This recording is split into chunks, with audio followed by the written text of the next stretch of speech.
சொல்லலாம். நான் trained Kathak dancer. So ஒரு 8 வருஷம் கதக் கத்துண்டேன் நான்.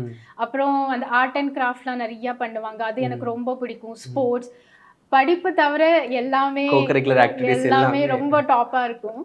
அண்ட் இந்த மாதிரி தான் ரொம்ப அழகா ஒரு லைஃப் போயிட்டு இருந்தது எங்க ஃபேமிலிக்கு. இது என்னன்னா 2002 அப்ப வந்து ஒரு அம்யூனிஷன் டிப்போ எங்க வீட்டுக்கு, நாங்க வந்து மிலிட்டரி ஏரியாவுக்கு ரொம்ப பக்கத்துல, பிகானேர்னாலே ரொம்ப பார்டர் ஏரியா, வேற பார்டர் சிட்டி அது.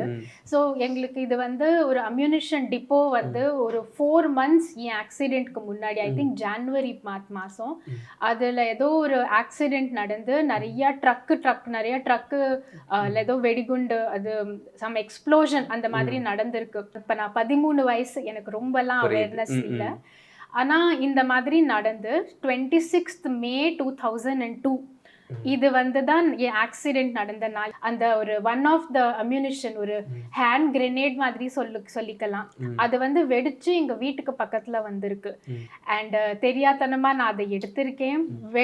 வெடிச்ச உடனே கை அப்படியே போயிருக்கு, 2 கையும் இங்கேருந்து போயிருக்கு, எதுவுமே சேவ் பண்ணிக்க முடியல.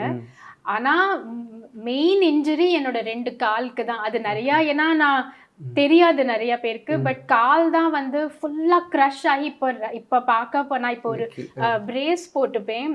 நான் இப்போ இந்த மாதிரி ஒரு ஃபுட் ட்ராப் பிரேஸ் மாதிரி ஒன்று போட்டுப்பேன்னா, ஆனா காலுக்கு வந்து தான் மேக்சிமம் எனக்கு வந்து டேமேஜ் நடந்தது. Multiple fracture, nerve paralysis, sensation கிடையாது ஃபுட்டில். அப்புறம் நிறைய போன்லாம் க்ரஷ் ஆகி ஹைட் கம்மியாகி இந்த காலில்.